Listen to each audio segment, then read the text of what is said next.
English for BA, BSc, BCom, BBA, fourth semester. Now today I am discussing this question number 10th in your model part B. From 7th question you may have poetry or prose.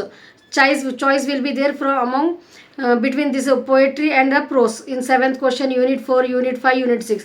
But in the 10th question you may ask from additional readings. 3 additional readings are given to you in your syllabus. So out of these 3, any 2 you can get it in the exam and you have to write any one. So already I have discussed one additional reading, that is consumer often can't detect fake reviews. So already I have discussed this. Now I am discussing additional reading of unit 5th. Is it okay to kick a robot dog by Robert Sparrow?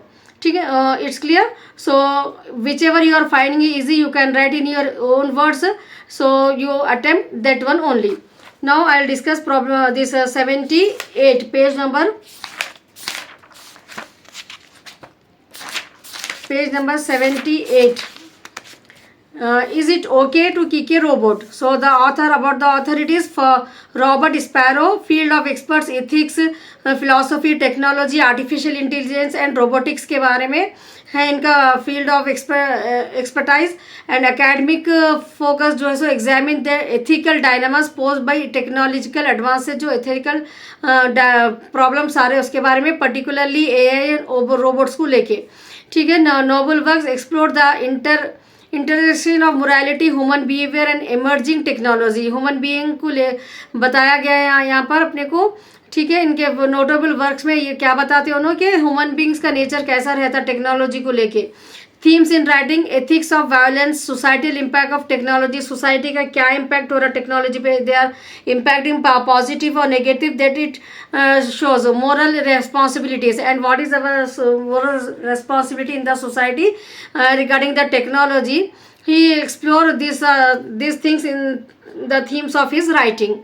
Now his style, though providing analytical and aimed of encouraging reflection on modern ethical issues, goal to challenge readers to consider the moral implications of their interaction with technology. The main aim of the author is to, he is apologizing, he is asking the readers, whoever reading his this additional this essay, is it okay kick to a robot. So he is asking them to, this is a moral implication of their interaction with the technology.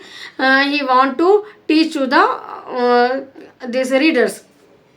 Now comes to the lesson. Core meaning the essay, is it okay to kick a robot dog by Robert Sparrow. Actually this story arises from one woman kicks a robot which is standing in a ball, so she kicks that. So that's why is it okay to kick a robot dog. So robots are in the form of human beings, in the form of the body of the animals, no. So by Robert Sparrow raise important ethical questions about how human interact with robots. Human beings का interaction कैसा रहता है robot के साथ, particularly those who are designed to resemble living beings like animals को और human beings को जो resemble करते हैं उनके साथ जो है सो कैसा behave करते हैं लोग. It begins with a story about a woman who kicks a robot dog without hesitation. उसको hesitate भी नहीं हो रहा, ठीक है. एक robot dog था, उन्होंने उसको kick कर रहे हो without hesitation. So Sparrow described these act as a quintessentially human, means it reflects something deeply characteristics. इसके अंदर जो है सो एक ह्यूमन का कैरेक्टर इसको डिफाइन करता है कि how they are kicking to a robot which are in the form of animal or human being, which are resembling the animals and humans. So this simple incident sets the stage for broader discussion. एक छोटी बात है वो, लेकिन यहाँ पर author उसको जो है सो एक ब्रॉडर डिस्कशन के थ्रू बताना चाह रहे कि अबाउट वायलेंस कैसा है, मोरालिटी कैसा है लोगों का thinking, and how human behaves when interacting with machines. एक मशीन से जब इंटरैक्ट करते हैं तो ह्यूमन बींग्स का नेचर कैसा रहता वो उन्होंने बता रहे. Sparrow explored the idea that even though robots cannot feel pain or emotions, एक रोबोट है वो, लेकिन उसको अगर अपन किक भी करें तो उसको जो अगर अपन जो है सो कुछ करे तो इमोशनली कुछ भी नहीं होता उसको पेन, तो our behaviour toward the still has ethical implications. लेकिन हमारा ह्यूमन अपना बिहेवियर, ह्यूमन बीइंग का बिहेवियर फिर भी इन लोगों के लिए जो है सो अच्छा रहना बोल रहे हो। When someone harms a robot it may not directly hurt the machine. जब अब एक कोई रोबोट को जो है सो हार्म करते हैं तो डायरेक्टली वो मशीन को कुछ भी हर्ट नहीं होता, but the because it lacks feelings, क्योंकि उस मशीन के अंदर फीलिंग्स कुछ भी नहीं रहते। However, this section could reveal something important about the person who does it. लेकिन जो कर रहे हैं उनके लिए ये बहुत इंपॉर्टेंट है। For example, if someone kick a robot dog for fun, खाली टाइम पास के लिए जाते जाते अगर अपन एक रोबोट डॉग को किक कर रहे हैं, ठीक है, फन के लिए, it could show lack of empathy और काइंडनेस। इससे क्या मालूम हो रहा है कि वो इंसान के अंदर किसी के लिए हमदर्दी नहीं है, काइंडनेस नहीं है। ओवर टाइम सच बिहेवियर माइट डिसेंसिटाइज, ऐसा नेचर अगर ह्यूमन बींग्स का रहा तो अदर ह्यूमन बींग्स के लिए भी वो लोग वैसे ही करते नेक्स्ट टाइम पे। मेक समवन लेस सेंसिटिव, बिल्कुल लेस सेंसिटिव हो जाते, उनका ये बिहेवियर जो है सो उनको लेस सेंसिटिव बना देता आगे लाइफ में। People to real violence, if people start treating robots violently without thinking twice, एक दो बार, ट्वाइस मीन्स टू टाइम्स, एक दो बार सोचने के बगैर कि ये इसको अपन किक करना अच्छा रहता या नहीं रहता, लोग जो है सो उसको हर्ट कर देते हैं। It could lead to a society where cruelty toward living beings becomes more acceptable. इससे क्या हो जा रहा, क्रुएलिटी जो है सो लिविंग बींग्स में कॉमन हो जा रही। Sparrow connects this idea to debate about violent video games, और अपने को यहाँ पर इन्हों बता रहे कि डिबेट्स करें कि वायलेंट वीडियो गेम्स जो रहते हैं ना, many people argue that playing violent video games does not make something violent in real life. PUBG में जो खेलते हैं ना, जो शूट करते हैं, ऐसा बहुत सारे गेम्स वीडियो गेम्स में रहते हैं ना, जो बच्चे बार बार जो है सो शूटिंग में उसमें कुछ करते हैं, ठीक है, उसमें रोबोट्स को वो लोग किल करते हैं वैसा, because people understand the difference between games and reality. However, Sparrow points out that how we treat represents like a robot dog or a character in a game can influence how we behave in the real world। तो यहाँ पर इन्हों समझा रहे कि बच्चों को अगर अपन वीडियो गेम्स देखे उन लोगों को कैसा खेलने का, रोबोट को मारने का, किक करने का, ये चीज़ें सिखा दिए तो आहिस्ता आहिस्ता वो इफेक्ट उनकी रियल लाइफ में भी आ जाता। ये उन्होंने समझाना चाह रहे लोगों को। If someone gets use to hurting of destroying things that look human और एनिमल, जो इंसान के जैसे दिखते, दो एनिमल के जैसे दिखते, उनको जो हर्ट करते ना, दे में carry these that habit into the treatment of actual living being. जो साथ में जब वो लोग इंसानों के रहते, इंसानों के साथ भी वो लोग फिर वैसे बिहेवियर करने में हेजिटेट नहीं होते। If they are doing the bad things to the robots which are resembling humans and animals, if they are doing to them in the same way, they do not hesitate to make the harm to the living beings if they are living with that fellow. So another major idea in the essay is how robots stand for deeper societal attitudes. Robots are not just machine, वो machine ही नहीं है, बल्कि they offer design to represent people और animals, people को और animals को represent करने के लिए वो बनाए सो है। This means that how we treat robots can reflect how we view and treat others in the society. ठीक है, वो अगर अपन उसको हर्ट करें, इसका मतलब हम सिर्फ उसको हर्ट नहीं कर रहे, बल्कि उसके बनाने वाले के फीलिंग्स को, अपन इमोशंस को अपन हर्ट कर रहे। तो सोसाइटी में किसी की फीलिंग्स को, किसी के इमोशंस को हर्ट करना बहुत बैड हैबिट है वो। For example, if a robot dog looks like a real dog, harming it might reflect how little someone value animal. Similarly, if a robot is a design to represent a specific group of people, अगर मतलब robot बोले तो यहाँ पर animals को भी resembles करते हैं और ग्रुप ऑफ पीपल को भी। So mistreating it could reveal underlying prejudice, unfair judgment by examining how people interact with robots. लोगों का robots के लिए नजरिया कैसा है। We can learn more about human attitude toward empathy, kindness and fairness. If तो ये जो रोबोट के जरिए अपने को ऑथर समझाना चाह रहे कि if you have kindness, if you have empathy, if you have fairness towards the robot, then immediately this nature arising in you in future, and it may reflects on your habit that you may have kindness, empathy and fairness with the living beings also. That's why I want to give the suggest to the readers. Sparrow also considers whether violence toward robots को अगर अपन कुछ violence करें, नुकसान करें, might become a gateway to real violence. अपन एक एक गेट बना दे रहे, एक रास्ता बना दे रहे अपन, ठीक है, वायलेंस के लिए। A gateway is something that leads to more seriously behaviour. इससे क्या होता, आहिस्ता आहिस्ता इसका इफेक्ट हमारे बिहेवियर पे हो जाता। He discusses how action like kicking a robot dog, एक मामूली एक्शन जो आपका रोबोट को जो किक कर रहे, might make people more likely to mistreat real animals. Real animals के साथ भी वैसी मिसट्रीट करने की आदत बन जाती है बच्चों में। Mostly the children, growing children, the future generation of our society are even more other human beings also. They will not treat how they are treating in the games with the robots, in the same way they start treating with the animals also, real animals and real humans also. So we should be very careful while the children are playing this type of games. If someone repeatedly acts violently towards robots, it might lower their natural resistance. उनका जो natural जो resistance है बुरे चीज़ों को रुकने का, resistance means रुकावट, बुरे चीज़ों करने से जो रुकावट आती है वो रुकावट से उन लोग दूर हो जाते हैं ये आदत से, to being violent in other situations. This raises question about whether the act of harming robots could have long term effect. क्या खाली एक छोटा सा अपनी जो बच्चों का जो एक आदत रहती है रोबोट्स को वो करने का, उसका इफेक्ट लॉन्ग टर्म इफेक्ट होता है या पर्सन के मोरल कैरेक्टर पे भी इफेक्ट होता है, कि आपने को यहाँ पर डिस्कस कर रहे। सो द ऐसे अल्टीमेटली चैलेंजेस रीडर को चैलेंज कर रहे कि to think deeply about the ethical consequences of their actions. आपका एक छोटे से एक्शन की वजह से सोसाइटी को आगे चल के कितना नुकसान होगा उसको जो है सो चैलेंज करो बोल रहे हो no. While robots may seem like lifeless machine, robot lifeless machine है, how we treat them could influence not only our own behavior but also society value as a whole. Society के पूरी society के ऊपर इसका effect पड़ता। As technology advances हो गई and robots become more common in daily life. अगर आप कोई भी मॉल को जाएंगे, आप कोई भी शॉपिंग के लिए जाएंगे, आप कहीं पर भी जाएंगे, आप मेडिकल फील्ड में जाएंगे, anywhere in our life robots are playing important role, not they are becoming a part of our life. Sparrow encourages us to reflect on the moral responsibility we have toward machine. Even though it is a machine, it is helpful for us. So you understand the behavior, it affects on your behavior. That's what we want to say to us, that imitate our life. Same way we can do in the our daily life also. Even if robots do not feel fame, our treatment them could shape how we treat one another. This mistake is crucial to consider. तो ये बहुत important है, इसको consider करो बोल रहे। ethical boundaries में रहना और interaction with these machines. जब ये machine से हम interact करते हैं तो जब भी जो है अपन ethical boundaries में रह के उससे काम करना बोल के अपने को ये मैसेज देना चाह रहे अपने को ऑथर। Conclusion: Sparrow ऐसे highlights how seemingly small action, एक छोटे action that kicking a robot dog can have larger ethical society के ऊपर जो प्रॉब्लम क्रिएट करते हैं।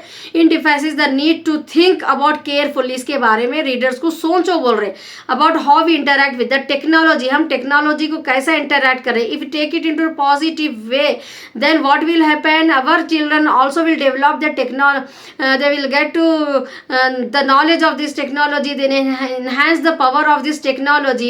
So if the elders only are doing with this technology in this same way by kicking a robot, then it affects on our future generation also. They will not understand the importance of the technology in their life.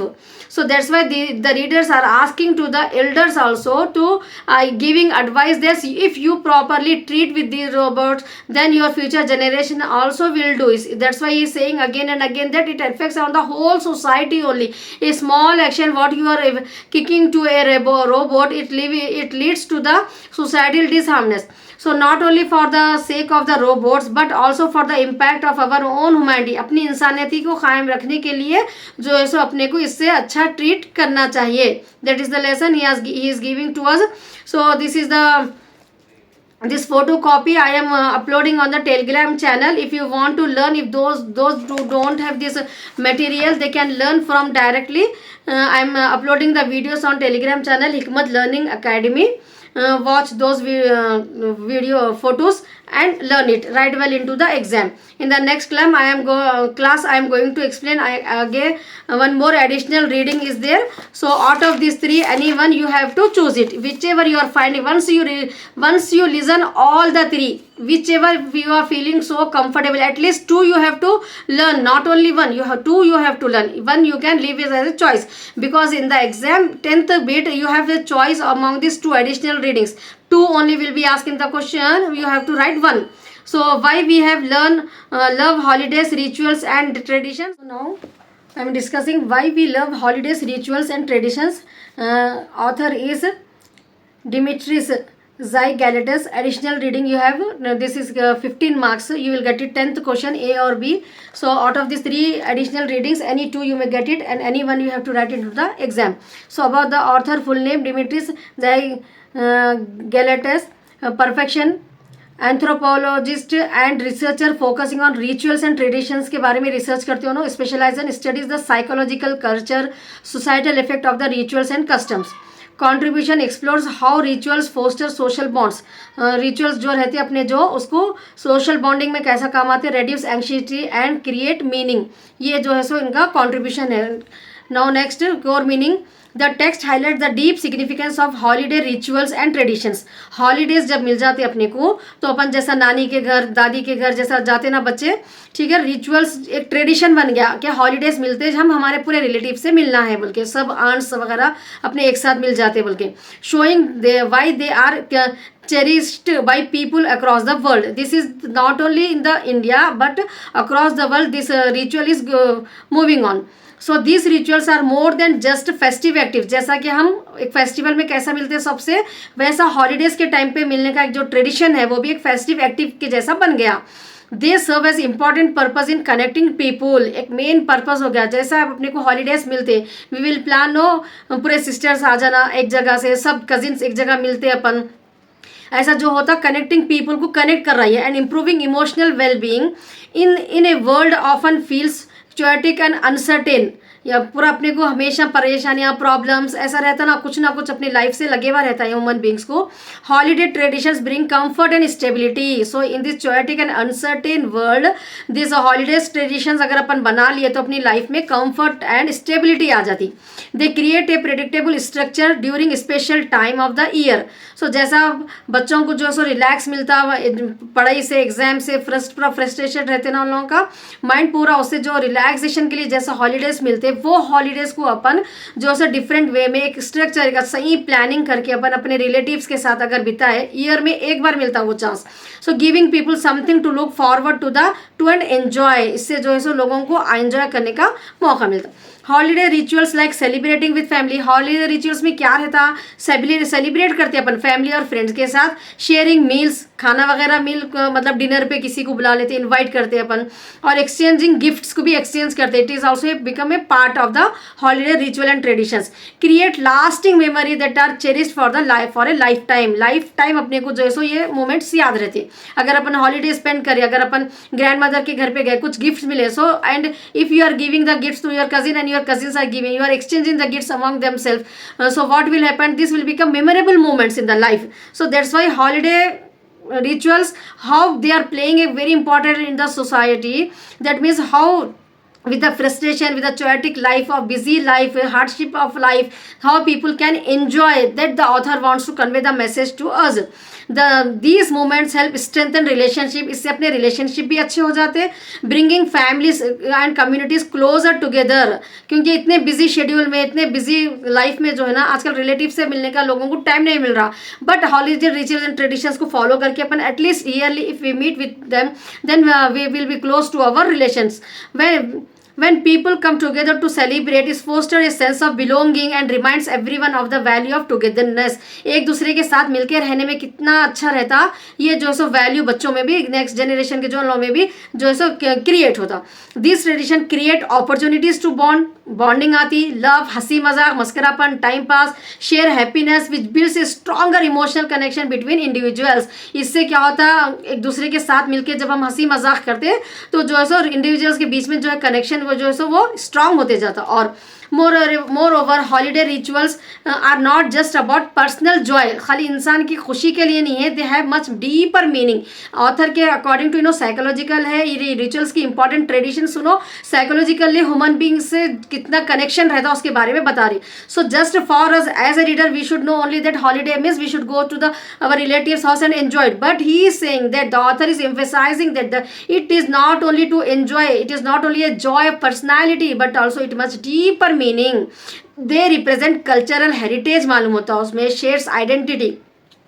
This practices link us to our past, हम हमारे past से, जैसा कि हमारे grand mother अपने को जो सिखाते वो अपने मदर को आता, अपने मदर अपने मतलब डॉटर्स को सिखाते, तो वैसा जो है पास्ट अगर अपन ये हैबिट बना लिए, सो ट्रेडिशंस के जो भी रहते ये चीज़ें past to past generation move होती, reminding us of where we come from. तो अपने को इससे मालूम होता है कि हम कहाँ से आए, कौन से ट्रेडिशन से आए अपन मालूम होता अपने को। From and the values we hold dear, they are pass down from one generation to another generation. ऐसा मिलकर रहने से क्या होता, एक जनरेशन से दूसरे जनरेशन को जो भी वैल्यूज है अपना कल्चर प्रिजर्व होता। Roots and traditions that shape our community, अपनी कम्युनिटी को जो ट्रेडिशंस और रूट्स की जो ज़रूरत है, जो शेप देते अपने को, वो जो है सो कायम रहता। Whether it's a special recipe, a family gathering और यूनिक कल्चरल इवेंट, कुल कल्चरल इवेंट कर लिए, जैसा कि अब ईद उल फितर आ रहा तो अपन क्या करते, शीरखुमा शेयर करते फैमिलीज में, तो वैसा cultural event. This traditions connect us to history and remind us our shared humanity, अपने को मालूम होता। In addition of fostering connections and preserving cultural heritage को अपन प्रिजर्व करके रख सकते हैं। Holiday rituals also provide emotional comfort, अपने को इमोशनल भी कंफर्ट होता, ठीक है। जब अपन एक दूसरे से मिलते, अपने जो भी प्रॉब्लम्स अगर कुछ लाइफ में रहे शेयर करते, देन व्हाट विल हैपन, अपना जो इमोशनली बर्डन रहता माइंड का, वो बर्डन कम हो जाता, स्पेशली ड्यूरिंग टफ टाइम। अगर अपना टफ टाइम है कुछ फाइनेंशियली या कुछ भी, या हेल्थ इश्यूज है अपने, सब अपन भूल जाते हैं जब अपन फैमिली में टुगेदरनेस करते।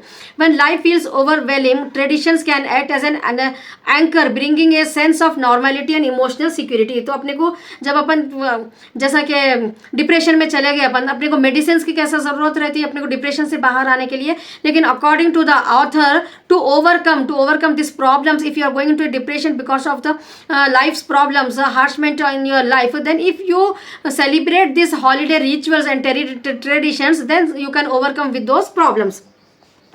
This shared experience remind people that they are not alone, अपने को अकेलापन महसूस नहीं होता, and then they are a part of larger supportive group के अपन एक हिस्सेदार बन जाते हैं। Holiday traditions also teach valuable life lessons, अपने को जिंदगी के कुछ लेसन्स भी मालूम होते, ठीक है। अपने ग्रैंड मदर जब अपने को स्टोरीज बोलते ना, तो हॉलीडे ट्रेडिशंस अपने को जो है सो लेसन्स भी मिलते अपने को।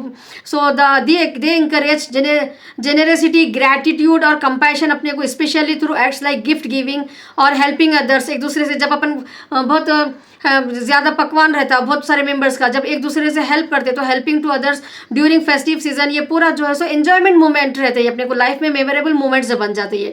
This ritual highlights the importance of giving back the community, appreciating what we have, अपने पास जो भी है बस उससे अपन खुश रहने की अपने को हैबिट बना लेना चाहिए अपने रिलेटिव से मिलके। They remind us to happiness comes not only from receiving but also from creating joy for others. अपन हैप्पीनेस खाली अपने आप से अपने लिए कुछ अच्छा बना लिए तो अपन खुश नहीं हो जाना, बल्कि हैप्पीनेस उसको बोलते हैं कि दूसरों के लिए भी अपन हैप्पीनेस क्रिएट करना, then also you can receive happiness more in your life. Conclusion, the narrator shows the holiday rituals are not just about celebrating, खाली सेलिब्रेटिंग नहीं है वो, they are a way of steering relationship अच्छा करने के लिए, culture को preserve करने के लिए, हैप्पीनेस फाइंड करने के लिए, अब जिंदगी अपने जीने का एक मीनिंग आ जाता है अपने को लाइफ में, ठीक है। They remind us of our roots, create share experience, अपने क्या अपना ट्रेडिशन चल रहा है अपने ग्रैंड पेरेंट्स से अपने को वो ट्रेडिशन मालूम होता है, वो एक्सपीरियंस कर सक रहे अपन अगर अपन मिलजुल के हॉलीडे रिचुअल्स को ट्रेडिशंस को फॉलो करें तो, एंड प्ले एक significant role in the promoting individual well-being of the society. Now lesson क्या अपने को मालूम हो रहा है, इंपॉर्टेंस ऑफ रिचुअल लाइफ में कितना ज़रूरी है रिचुअल्स अपने लाइफ।